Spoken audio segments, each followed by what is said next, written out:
Hello everyone, welcome to Simple Classes. आज जो हम इकोनॉमी की ये सीरीज स्टार्ट करने जा रहे हैं वो काफी ज्यादा इंपॉर्टेंट है। स्टूडेंट्स की काफी ज्यादा डिमांड थी कि एनसीईआरटी को किस तरीके से पढ़ा जाए, तो यहाँ पे हमारी टीम ने एक छोटी सी कोशिश करी है जिसके तहत हम आपको 12th क्लास की इकोनॉमी की जो एनसीईआरटी है उसको चैप्टर वाइज किस किस तरीके से फ्रेम करना है, हर चैप्टर में इंपॉर्टेंट पॉइंटर्स क्या रहेंगे, ऐसे वो कौन से सवाल हैं जिनको रिवीजन के टाइम आपको जरूर ही रिवाइज करना चाहिए, वो सारे इंपॉर्टेंट पॉइंटर्स हमने इन स्लाइड्स में मेंशन करे हैं।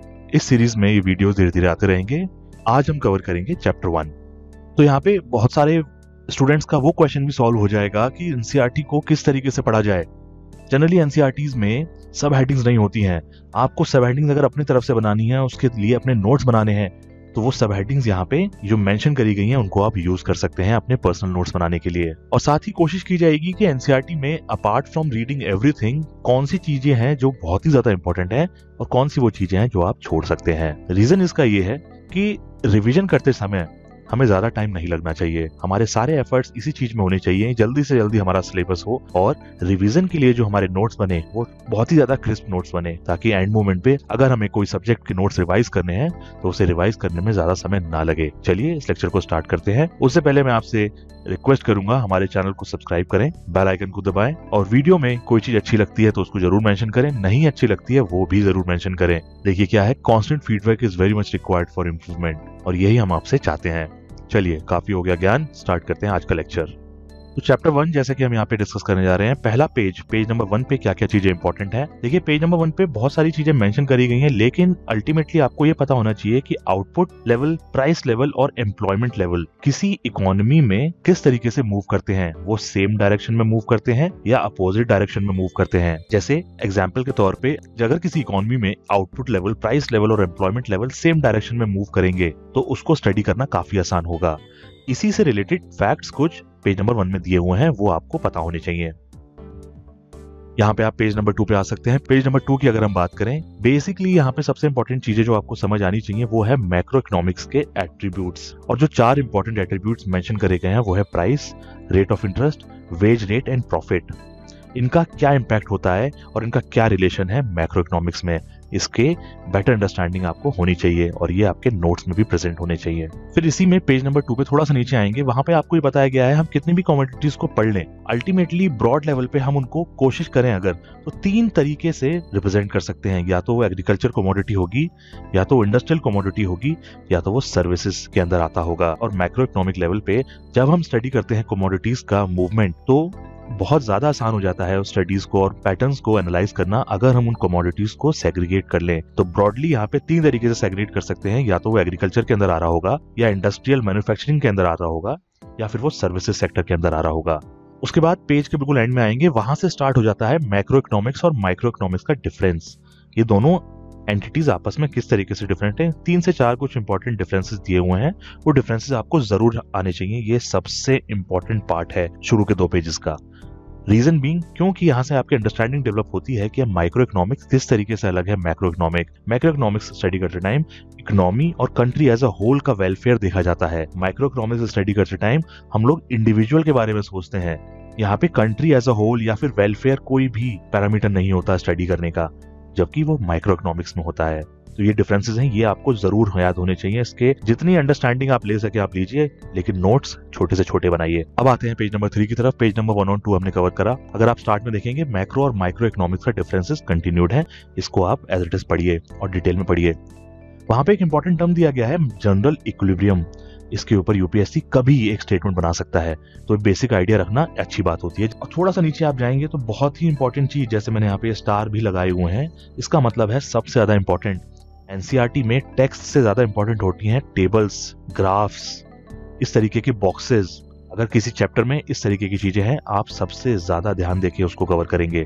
तो यहाँ पे बॉक्स के अंदर एक छोटी सी डेफिनेशन दी है इकोनॉमिक एजेंट्स की, वो आप जरूर समझिए इकोनॉमिक एजेंट्स का मतलब क्या होता है। थोड़ा सा नीचे और आएंगे, वहां पे बहुत ही फेमस इकोनॉमिस्ट का नाम है एडम स्मिथ। थोड़ा सा अंडरस्टैंडिंग बना के रखिए कि इसका नाम क्यों यूज हुआ है एनसीईआरटी में। उसके बाद 2 इंपॉर्टेंट कैरेक्टरिस्टिक्स मेंशन करी गई हैं मैक्रो इकोनॉमिक्स को लेके, जैसे कि मैक्रो इकोनॉमिक में डिसीजन मेकर्स कौन होते हैं। जनरली मैक्रो इकोनॉमिक को देखा जाए, डिसीजन मेकर्स होती हैं फेडरल बॉडीज या फिर स्टैट्यूटरी बॉडीज जैसे कि आरबीआई, सेबी, ठीक है, और ये मैं इंडिया के रिस्पेक्ट में बता रहा हूँ आपको। दूसरा इंपॉर्टेंट कैरेक्टरिस्टिक होता है मैक्रो इकोनॉमिक्स में जो एनसीईआरटी में मेंशन करा गया है कि ये डिसीजन मेकर्स आखिर करते क्या है, मैक्रो इकोनॉमिक लेवल पे इन डिसीजन मेकर्स का काम क्या होता है, थोड़ा सा मेंशन करा गया है। आप बस उसको एक कर्सरी ग्लांस देके रखिए, ज्यादा डिटेल में जाने की जरूरत नहीं। अब पेज 4 की तरफ आएंगे। पेज 4 में एक बहुत ही इंपॉर्टेंट कंसेप्ट दिया गया है, क्लासिकल ट्रेडिशंस के बारे में कुछ इंपॉर्टेंट चीजें दी हुई हैं और उसके बाद बताया गया है 1929 में क्या आया था, द ग्रेट डिप्रेशन आया था, जिसके बाद सारी की सारी इकोनॉमिक थ्योरीज बदल गई थी। जनरली उससे पहले ये माना जाता था कि काम की कभी कमी नहीं रहेगी, अगर मशीन चल रही हैं तो काम मिलता रहेगा, एम्प्लॉयमेंट कम नहीं होगा, एम्प्लॉयमेंट लेवल बढ़ता चला जाएगा और आउटपुट भी हमेशा निकलता रहेगा। लेकिन ये चीज बदल गई पूरी तरीके से 1929 के ग्रेट डिप्रेशन के बाद, जहाँ पे देखा गया काम ही नहीं था, आउटपुट नहीं थी, क्योंकि डिमांड नहीं थी। अब डिमांड नहीं थी, इकोनॉमी इतनी ज्यादा नीचे चली गई थी कि कंपनीज आइडल पड़ी हुई थी, लोगों को जॉब नहीं मिल रही थी। तो उसके बाद की जो थ्योरी आई थी और उस थ्योरी में जॉन कीन्स का क्या रोल रहा था वो हमें पता होना चाहिए in comparison to the classical tradition. वहां पे लिखा हुआ है, थोड़ा सा आप उसे पढ़ेंगे आपको समझ आ जाएगा। देखिए ये छोटा सा एफर्ट इसलिए डाला जा रहा है, बहुत सारे स्टूडेंट्स हैं नहीं अफोर्ड कर पाते महंगी महंगी कोचिंग्स, और हमारा यहाँ पे अल्टीमेट एम ये है कि बच्चों को जो ट्रेडिशनल सोर्सेज हैं वो किस तरीके से यूज करे जाएं।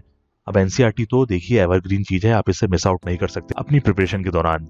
तो अगर आप ये चीज भी फॉलो करेंगे आपको बेसिक अंडरस्टैंडिंग होगी कि एनसीईआरटी के चैप्टर्स को किस तरीके से पढ़ें। अब इस जो मैं स्लाइड यहाँ पे बनाई है, आप इसको रिवीजन के टाइम पे भी यूज कर सकते हैं। मान लीजिए आपको चैप्टर 1 रिवाइज करना है मैक्रो इकोनॉमिक्स का, क्लास 12 एनसीईआरटी का। आप जल्दी से ये स्लाइड खोलिए और तुरंत स्टडी करिए कि पेज 3 में एक चीज थी जनरल इक्विलिब्रियम। अगर आपने अपनी तैयारी अच्छे से करी है तो आपको जनरल इक्विलिब्रियम तुरंत दिमाग में आ जाएगा, और नहीं आएगा तो तुरंत आप अपने नोट्स में रेफर करिए। तो रिवीजन भी आप बहुत इफेक्टिव तरीके से कर सकते हैं इस तरीके से जब ब्रेक करके चीजें दी जाती हैं। तो देखिए स्टार्ट तो कर दिया है आपने वीडियो, मैं चाहता हूँ जल्दी से इसको लाइक भी करिए।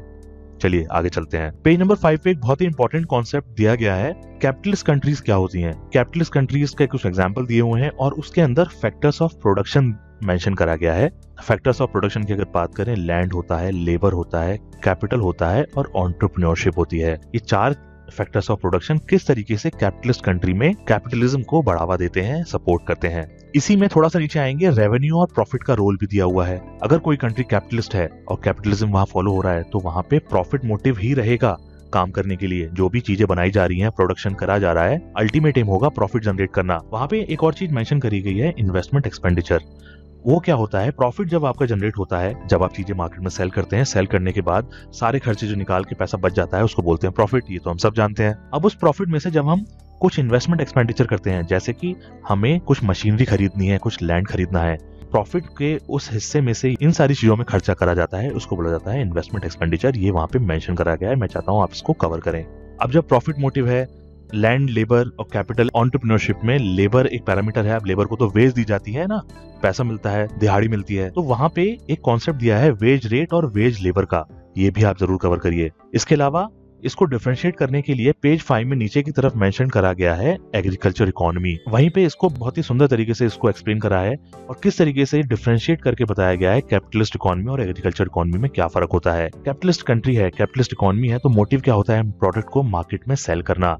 लेकिन मोस्टली एग्रीकल्चर इकोनॉमी में अल्टीमेट पर्पस ये होता है कि भाई खुद के सेल्फ कंजम्पशन के लिए चीजें उगाई जाती हैं खेत में। उसके बाद बिल्कुल एंड में आएंगे, वहीं पे डेवलप्ड और डेवलपिंग कंट्रीज और इकोनॉमीज के बारे में मेंशन करा गया है और इन इकोनॉमीज में स्टेट का यानी गवर्नमेंट का क्या रोल रहता है वो भी मेंशन करा है। हालांकि ज्यादा इंपॉर्टेंट नहीं है, बट आप इसको थोड़ा सा रीड आउट कर सकते हैं। वहीं पे हम आते हैं पेज नंबर 6, जो कि आखिरी पेज है इस चैप्टर का। सबसे ऊपर इसमें मेंशन करा गया है, उसमें एक चीज बोली गई है कि थर्ड सेक्टर जो है और जो कि बहुत ही इंपॉर्टेंट सेक्टर है, that is called house hold sector. House hold sector का क्या महत्व है इकोनॉमी में वो मेंशन करा गया है।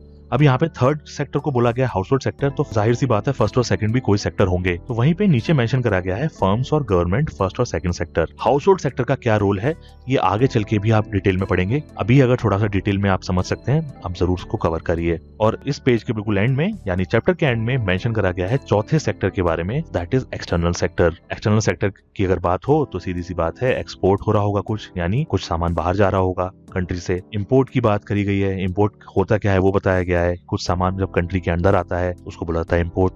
वहीं पे कैपिटल का इनफ्लो और आउटफ्लो कंट्री से और कंट्री के अंदर, ये भी वन ऑफ द पैरामीटर है विच holds great importance in external sector. तो ये चीजें आप अपने नोट्स में कवर करेंगे, इस तरीके से सब हेडिंग्स और हेडिंग्स बना सकते हैं। तो यहाँ पे ये चैप्टर कवर हुआ। चैप्टर 1 में इससे ज्यादा कुछ भी नहीं है। आप इसी स्ट्रक्चर पे, इसी स्केलेटन फॉर्मेट में अपने नोट्स बनाएं, और रिवीजन करिए। आशा करते हैं ये लेक्चर आपको अच्छा लगा होगा। एनसीईआरटी के धीरे धीरे बाकी लेक्चर्स भी हम आप तक लेके आते रहेंगे। चलिए, I wish you all the best, study hard. Thank you.